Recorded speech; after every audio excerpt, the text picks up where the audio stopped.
بسم اللہ الرحمن الرحیم۔ السلام علیکم مائی ڈیئر ویورس۔ آج کی کہانی کا نام ہے محبت پھول بھی ہے آگ بھی۔ تو چلیے کہانی شروع کرتے ہیں۔ عروسہ نے بہت چاہا کہ اس کی شادی میرے بھائی سے ہو جائے، مگر وہ اس کو ناپسند کرتے تھے، حالانکہ وہ خوبصورت تھی اور ہم لوگوں سے بہت محبت کرتی تھی۔ امی بھی اسے بہو بنانا چاہتی تھیں، مگر اصغر بھائی مان کر نہ دیے۔ یوں ہم سب کا یہ خواب ادھورا ہی رہ گیا۔ کہتے ہیں شادی بھی قسمت سے ہوتی ہے، سو ارجمن بانو کی قسمت میں میری بھابھی ہونا لکھا تھا۔ وہ دلہن بن کر ہمارے گھر آئیں اور عروسہ کی آرزو حسرت بن کر اس کے دل میں ہی دفن ہو گئی۔ بھائی کی شادی کے بعد وہ کافی عرصہ بیمار رہی۔ کہتی تھی کہ کنول دیکھ لینا، میں اب شادی نہ کروں گی۔ میں اسے سمجھاتی ایسا نہ کہا کرو، شادی زبردستی کا سودا نہیں ہوتا۔ اللہ نے چاہا تو ایک دن تمہیں بھی بہت اچھا اور پیار کرنے والا جیون ساتھی ملے گا۔ جو شے حاصل نہ ہو سکے اس کے لیے صبر کرنا ہوتا ہے۔ میری باتیں سن کر وہ بے دلی سے مسکرا دیتی تھی۔ تبھی میں سوچتی کہ یہ یک طرفہ محبت بھی بڑی ظالم چیز ہے، انسان کو جلا کر راکھ کر ڈالتی ہے۔ اصغر بھائی کی شادی کے 3 سال بعد اچانک عروسہ کی شادی کا بلاوا آ گیا تو سبھی خوش ہو گئے۔ ہم تینوں بہنوں نے خصوصی تیاریاں شروع کر دیں۔ وہ ہمارے ماموں کی بیٹی تھی، خاص طور پر ہم سے پیار کرنے والی۔ ہم کیوں نہ خوش ہوتے۔ ایک آزردہ کے دامن میں خوشی کے پھول پڑنے والے تھے۔ بالآخر اس کی شادی بڑی دھوم دھام سے ہو گئی۔ وہ 5 بھائیوں کی اکلوتی بہن تھی اور ایک امیر باپ کی لاڈلی بیٹی۔ انہوں نے بیٹی کو ڈھیر سارا جہیز دے کر رخصت کیا۔ ابھی شادی کی دھوم دھام کے چرچے نہیں تھمے تھے کہ ہفتے بعد ہی اس کی طلاق کی خبر آ گئی۔ سبھی ہکا بکا رہ گئے۔ مجھ کو تو ایسا جھٹکا لگا کہ دل تھام کر رہ گئی۔ امی سے کہا ماموں کے گھر چلیے، پتہ تو کریں کہ 7 دنوں کی بیعتہ کو طلاق کی کیا وجہ ہو سکتی ہے۔ ہم اس کے گھر گئے۔ ماموں ممانی بہت دل گرفتہ تھے، خود وہ بھی رو رو کر نڈھال تھی، لیکن اس نے ہمیں طلاق کی وجہ نہ بتائی۔ ہم اس کی ایک گہری سہیلی شبانہ سے پتہ چلا کہ کسی نامعلوم شخص نے اس کے دولہا کو خط لکھا تھا کہ عروسہ کے فلاں آدمی کے ساتھ غلط مراسم ہیں۔ سو دولہا میاں اس قدر پریشان ہوئے کہ انہوں نے سختی سے پوچھ گچھ کی۔ وہ بیچاری حواس باختہ ہو گئی۔ اپنی بے گناہی کا کس طرح یقین دلاتی، بس رونے سے کام رکھا۔ یوں شک کی بنا پر موصوف نے طلاق دے دی کہ وہ عمر بھر دل اور ذہن پر اس شک کا بوجھ اٹھا کر ایسی لڑکی کے ساتھ زندگی نہیں گزار سکتا جو شادی سے پہلے کسی اور کی محبوبہ رہی ہو۔ اگرچہ یہ جھوٹ ہی تھا، لیکن اس امر کی تصدیق کون کرتا۔ بس اس عجلت پسند نے شادی کے 7ویں دن ہی اس معصوم کو طلاق کے 3 بول سنا کر اپنی زندگی سے نکال پھینکا اور خود کو عمر بھر کے لیے ذہنی اذیت سے آزاد کرا لیا۔ یہ بات جنگل کی ہوا کی طرح سارے خاندان میں پھیل گئی۔ ہم بھی افسردہ ہوئے۔ وہ ہماری کزن تھی اور ہمارے ساتھ بھی ایک ایسا ہی المیہ گزر چکا تھا۔ جب اصغر بھائی کی شادی کو 2 روز باقی تھے، کسی فراز نامی شخص نے ایسا ہی خط لکھ بھیجا تھا۔ ہم بہت پریشان ہوئے تھے، نہ جانے یہ کون شخص تھا جو اس قسم کے زہریلے خطوط لکھ کر ہمارے خاندان کے ہنستے بستے گھروں کو اجاڑنے پر تلا ہوا تھا۔ خدا جانے اس آدمی کو ہم لوگوں سے کیا دشمنی تھی۔ اف، وہ بھی کیسا اذیت بھرا دن تھا جب اصغر بھائی کو وہ خط موصول ہوا تھا۔ لفافے پر تحریر انجانی تھی۔ شادی کے سلسلے میں شدید مصروفیت کے سبب انہوں نے اپنے کمرے میں جا کر وہ لفافہ میز کی دراز میں رکھ دیا کہ کام سے نبٹ لوں تو آ کر پڑھ لوں گا۔ دن بھر کاموں میں مشغول رہے۔ رات گئے جب کمرے میں سونے گئے، بستر پر لیٹے تو تھکن کے مارے نیند کی آغوش میں چلے گئے اور خط کو بھول گئے۔ بے شک میرے بھائی تعلیم یافتہ اور کھلے ذہن کے مالک تھے، بیرون ملک اعلیٰ تعلیم حاصل کی تھی، تاہم ایک مشرقی مرد ہونے کے ناطے اس قسم کے خط سے یقیناً ڈسٹرب ہونا لازم تھا۔ خیر گزری، اگلے دن بھی ان کا ذہن اس لفافے کی طرف نہ گیا جو دراز میں پڑا تھا۔ یوں خیر خوشی ان کی شادی ہو گئی۔ ہفتہ بخیریت گزر گیا۔ شادی کے 7ویں روز میکے میں رسم ہونا تھی۔ اس روز دلہن اپنے والدین کے گھر جاتی ہے اور شوہر کے ساتھ اس کے گھر والوں کو بھی دعوت پر مدعو کیا جاتا ہے۔ ہم سبھی گھر والے بھائی اور بھابھی کے ہمراہ ان کے میکے دعوت میں گئے۔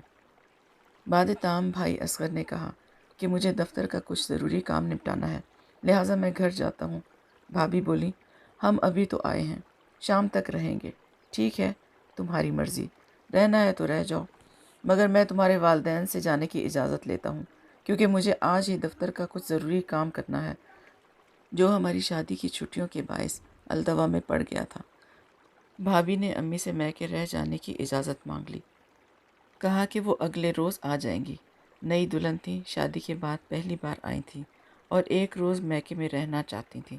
میری والدہ نے بخوشی بہو کو اجازت دے دی، بولی، ارجمن بیٹی، ایک دن نہیں، بے شک 2-4 دن رہ لو، جب آنا ہو فون کر دینا، میں اصغر میاں کو تمہیں لینے کے لیے بھیج دوں گی۔ امی نے اجازت دے دی تو بھائی کیا بولتے، وہ ہم کو لے کر گھر آ گئے۔ وہ آتے ہی اپنے کمرے میں چلے گئے اور آفس کی فائلیں کھول کر کچھ لکھنے بیٹھ گئے۔ ذرا دیر بعد کوئی شے لینے کو دراز کھولی تو نظر اس لفافے پر پڑ گئی جسے وہ رکھ کر بھول گئے تھے۔ خدا جانے کس کا خط ہے۔ انہوں نے لفافہ چاک کیا، جو ہی خط پڑھا کمرے سے باہر نکل آئے۔ اس وقت ان کے چہرے کی طرف دیکھا نہیں جا رہا تھا۔ میرے بھائی کا رنگ روپ یک لخت اڑ گیا تھا اور صورت سفید پڑ گئی تھی، جیسے کہ خدا نخواستہ اچانک دل کا دورہ پڑ جاتا ہے۔ میں نے کبھی اپنے بھائی کو ایسی کیفیت میں نہیں دیکھا تھا۔ کیا ہوا بھائی جان؟ میرے اس سوال کے جواب میں انہوں نے اپنے سر کو اس طرح ادھر ادھر جھٹکا جیسے کہ ان کے دماغ میں پتنگے گھس گئے ہوں۔ پھر وہ اپنے کپڑوں کو جھٹکنے اور نوچنے لگے۔ آپ کی طبیعت تو ٹھیک ہے؟ میں نے گھبرا کر ان کا ہاتھ تھام لیا۔ تبھی انہوں نے ایک رکا میرے سامنے رکھ دیا۔ یہ کیا ہے؟ پڑھ لو۔ میں نے کاغذ لے کر پڑھنا شروع کیا۔ لکھا تھا، مسٹر اصغر، میں آپ کو اس حقیقت سے آگاہ کرنا اپنا فرض سمجھتا ہوں کہ جس لڑکی سے آپ کی شادی ہونے جا رہی ہے وہ نہایت ناقابل اعتبار اور برے کردار کی لڑکی ہے۔ لاہور میں اس کے اپنے ایک رشتہ دار سے، جس کا نام خان ہے، غلط مراسم رہے ہیں۔ باقی آپ خود سمجھدار ہیں۔ آپ کا خیر خواہ فراز۔ مجھ کو تحریر پڑھ کر بہت غصہ آیا۔ سمجھ گئی کہ کوئی نہایت گھٹیا انسان ہے جس نے یہ خط لکھا ہے۔ یقیناً یہ بدخواہ ہماری خوشی سے خوش نہیں اور عین وقت پر رنگ میں بھنگ ڈالنا چاہتا ہے۔ ارجمن سے اصغر بھائی کا رشتہ ان دونوں کی خوشی اور مرضی سے طے ہوا تھا۔ تبھی میں نے اعتماد سے کہا، بھائی اس کاغذ کو پھاڑ کر پھینک دیجیے اور مزید اس کے بارے میں سوچنے کی ضرورت نہیں۔ خط میں لاہور کا حوالہ تھا، جس وجہ سے خیال اس طرف گیا کہ ضرور آنٹی کے خاندان میں کوئی ایسا ہے جو اس رشتے پر ناخوش ہے، تبھی یہ فضول بات لکھ بھیجی ہے۔ انسان لاکھ روشن خیال ہو، مگر اس کے دل میں ایک لمحے کو بھی شک آ جائے تو سمجھو شیشے میں بال آ جاتا ہے۔ ارجمن دور کی ہماری کزن تھی، تاہم ہم ان کے ننیال کے بارے میں کچھ نہیں جانتے تھے۔ وہ سبھی لاہور میں رہتے تھے۔ ان کی والدہ جب بھی اپنے رشتہ داروں سے ملنے لاہور جاتی، ارجمن بھی ہمراہ جاتی تھی۔ ہو سکتا ہے کہ وہاں ان کا کوئی کزن ان کو پسند کرتا ہو اور یہ یک طرفہ پسندیدگی ہی وجہ عناد بنی ہو، ورنہ کسی انجانے شخص کو اس طرح کا خط ارسال کرنے کی کیا ضرورت تھی۔ ارجمن میرے بھائی کے سوا کسی کو نہیں چاہتی تھی۔ وہ پڑھی لکھی اور باشعور تھی۔ اگر اس رشتے پر ذرا سا بھی اعتراض ہوتا اپنے والدین کو منع کر سکتی تھی، ان پر کوئی پابندی نہ تھی۔ تاہم اس خط نے میرے بھائی کے ذہن کو اس وقت تو گندا کر دیا تھا، اور لکھنے والے کا نام خواہ وہ فرضی ہی تھا۔ میں نے اصغر بھیا کے ذہن سے اس بات کو نکالنے کی کوشش کی۔ بظاہر لگتا تھا کہ انہوں نے کچھ دیر بعد خود کو نارمل کر لیا ہے۔ وہ اپنے کمرے میں جا کر آفس کا کام مکمل کرنے لگے، لیکن شام کو جب باہر آئے ان کی صورت پر بدستور پریشانی کی لکیریں کھنچی تھیں۔ وہ بھابھی کو لینے ان کے میکے نہیں گئے، بلکہ دل بہلانے کو اپنے ایک دوست کے پاس چلے گئے تھے۔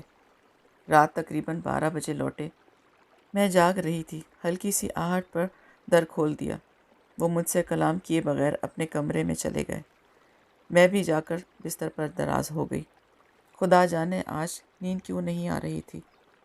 کافی دیر تک جاگتی رہی اور سوچتی رہی کہ ابھی تک وہ اس تحریر کی ناگواری کے اثر سے نہیں نکل پائے ہیں۔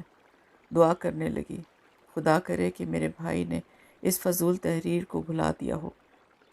اے اللہ، بھابھی کل ہی میکے سے آ جائیں تاکہ بھائی کے دل میں اگر کسی بدگمانی نے جگہ کر لی ہے تو یہ ختم ہو جائے۔ بدقسمتی یہ کہ اگلے روز بھابھی نہ لوٹیں اور نہ ہی ان کا فون آیا، چونکہ ان کی والدہ کی طبیعت اچانک خراب ہو گئی تھی، اس لیے انہوں نے میکے میں مزید 1-2 روز ٹھہر جانے کو ترجیح دی۔ امی نے ان سے پہلے ہی کہہ دیا تھا کہ بیٹی بے شک جتنے دن رہنا چاہو رہ لینا، یہ بھی تمہارا گھر ہے۔ یہ تو انہوں نے بھابھی کو خوش کرنے کے لیے کہہ دیا تھا، ورنہ بھابھی خود سمجھدار تھی۔ میں نے امی سے کہا کہ آپ اصغر بھائی سے کہیے شام کو جا کر بھابھی کو لے آئیں۔ وہ بولی، ارجمن نئی دلہن ہے، اس کے ساتھ ایسا رویہ درست نہیں ہوگا۔ آج کل میں وہ خود ہی فون کر دے گی۔ ہر لڑکی کو شادی کے شروع دنوں میں والدین کا گھر یاد آتا ہی ہے۔ آہستہ آہستہ ہی انسان اپنا قدیم ٹھکانہ بھلاتا ہے اور نئی جگہ کی عادت پڑتی ہے۔ اسے وہاں گئے ایک ہی رات تو گزری ہے، ابھی فون کرنا ٹھیک نہیں ہے، کل شام فون کر دوں گی۔ امی نے بھی صحیح سوچا تھا، یہ مناسب بات ہے۔ بھابھی کا 1-2 روز میکے رہ لینا کچھ معیوب بات نہ تھی، مگر معاملہ یہ تھا کہ اس فضول خط کو پڑھنے کے بعد خدا جانے کس قسم کی سوچیں میرے بھائی کو پریشان کر رہی تھیں۔ انسان سامنے ہو تو دل تسلی میں آ جاتا ہے، کوئی کھٹک من میں ہو تو بات چیت کر کے جی کو مطمئن کیا جا سکتا ہے، لیکن غیر موجودگی سے خیالوں میں بدگمانی جڑ پکڑ لیتی ہے۔ تبھی چاہ رہی تھی کہ میری چاند سی بھابھی جلدی آ جائیں۔ جب بھائی ان کی مونی صورت دیکھیں گے تو آپ ہی ان کی محبت بھری مسکان میں کھو جائیں گے اور دل پر ایک نامعلوم سا بوجھ اگر ہے بھی تو اتر جائے گا۔ خدا کی کرنی یہ ہوئی کہ ان کی والدہ کی طبیعت اتنی ناساز ہو گئی کہ ان کو ہسپتال لے جانا پڑا، اور بھابھی سے یہ غلطی ہو گئی کہ فون کر کے اس بارے میں نہ بتایا۔ اگر بتا دیتی تو بھائی کا موڈ اس قدر خراب نہ ہوتا۔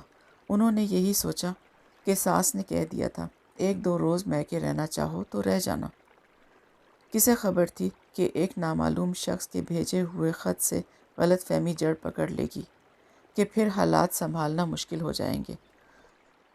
سوچ کر رخ غلط سمت سفر کرنے لگے تو طرح طرح کی الٹی سیدھی باتیں ذہن کو پراگندہ کرنے لگتی ہیں۔ اصغر بھائی بھی ایسی ہی کیفیت کا شکار ہو گئے تھے۔ جوں جوں وقت گزرتا جاتا تھا ان کی بے چینی بڑھتی جا رہی تھی۔ حالات کی نزاکت کو دیکھتے ہوئے بالآخر میں نے بھابھی کو فون کیا کہ آپ جلد واپس آ جائیے، بھائی جان آپ کی خاطر اضطراب کا شکار ہیں، آگے آپ خود سمجھدار ہیں۔ بھابھی اپنے شوہر سے دلی پیار کرتی تھی۔ ان کی پریشانی کا سن کر وہ اپنے بھائی کے ہمراہ گھر کو روانہ ہو گئیں۔ انہوں نے فون پر مجھ سے کوئی دوسری بات کی اور نہ کوئی سوال کیا۔ آتے ہی بتایا کہ امی بیمار ہیں، تبھی رہ گئی تھی۔ امی سے بھی معذرت کی۔ والدہ نے کہا، بیٹی کوئی بات نہیں، ہمیں تم سے کچھ گلہ نہیں ہے۔ جب بھابھی آئیں بھائی گھر پہ نہ تھے، لیکن ان کے تھوڑی دیر بعد ہی وہ آ گئے۔ میں اس خط کے بارے میں بھابھی کو کچھ نہ بتا سکی جو باعث پریشانی تھا۔ میں نے اصغر بھائی کی طرف دیکھا، ان کے چہرے پر اپنی دلہن کو دیکھ کر مسکراہٹ نہیں ابھری تھی، بلکہ ماتھے پر شکن اور صورت پر تناؤ سے ناراضگی کی جھلک نمایاں تھی۔ بھابھی نے ان کے رویے سے صورتحال میں بدلاؤ کو محسوس کر لیا تھا اور وہ اپنے کمرے میں چلی گئیں۔ وہ سمجھ رہی تھیں کہ ان کے میکے رہ جانے سے ناراض ہیں۔ میں بہت ڈری ہوئی تھی، کہیں میرا بھائی محض غلط فہمی یا بدگمانی کی وجہ سے اپنی بیوی سے تلخ کلامی نہ کر بیٹھے، مگر خدا کا شکر کہ بھائی نے حوصلے سے کام لیا۔ جب بھابھی نے بتایا کہ وہ اپنی والدہ کو بیماری کی حالت میں اسپتال میں چھوڑ کر آ گئی ہیں تو اصغر بھائی کا غصہ ٹھنڈا ہو گیا۔ بیوی کی صورت دیکھ کر دل میں جو الاؤ جل اٹھا تھا سرد پڑ گیا۔ شاید کہ عقل نے جذبات کی لگام کو تھام لیا تھا۔ مجھ کو جس بات کا ڈر تھا صد شکر وہ نہ ہوئی۔ میرے بھائی نے یہاں تک تو درگزر سے کام لیا کہ اس خط کا ذکر بھی بیوی سے نہ کیا۔ انہوں نے میرے سمجھانے سے عقل ٹھکانے کر لی تھی۔ اگلے دن وہ بیوی کو لے کر اسپتال گئے اور بھابھی کی والدہ کی مزاج پرسی بھی کی۔ دل کو سکون ملا کہ اللہ تعالیٰ نے ان کو عقل سلیم عطا فرمائی۔ اور سیدھی راہ دکھا دی ہے، کیونکہ ایسے خطوط جن پر بھیجنے والے کا پتہ بھی درج نہیں ہوتا کسی لحاظ سے بھی کوئی معنی نہیں رکھتے، بلکہ ان خطوط کو بلیک میل کا ذریعہ سمجھا جاتا ہے۔ بھابھی بیچاری اس کے بعد شاید ڈر ہی گئی تھیں کہ وہ میکے جانے کے لیے بھی نہ کہتی تھیں۔ بھائی خود لے جاتے اور وہ انہی کے ساتھ گھر واپس آ جاتی۔ والدین کے گھر رات کو ٹھہرنے پر اصرار نہ کرتی۔ ہمارے گھر میں یوں سکون کی راجدھانی ہو گئی تو اللہ تعالیٰ کا شکر ادا کیا کہ طوفان آتے آتے رہ گیا تھا۔ اس کے بعد کوئی بے سکون کر دینے والا نامہ موصول نہ ہوا۔ زندگی معمول کے مطابق رواں دواں تھی۔ شاید کہ میرا بھائی اس ناگوار تحریر کو بھلا چکا تھا۔ اس واقعے کے 1 سال بعد بھابھی کی بڑی خالہ کا انتقال ہو گیا۔ ان کی امی نے بھائی اصغر کو فون کیا کہ بیٹا میری آپا وفات پا گئی ہیں، چاہتی ہوں کہ تم ارجمند کو ہماری طرف بھیج دو۔ آنٹی فکر نہ کریں، میں خود لے کر آ رہا ہوں، ہم ابھی تھوڑی دیر تک پہنچ رہے ہیں۔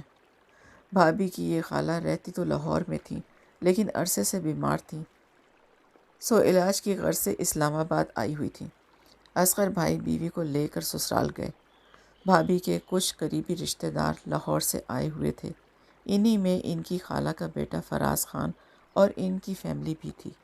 فراز صاحب خاصی عمر کے تھے، شادی کو عرصہ گزر چکا تھا۔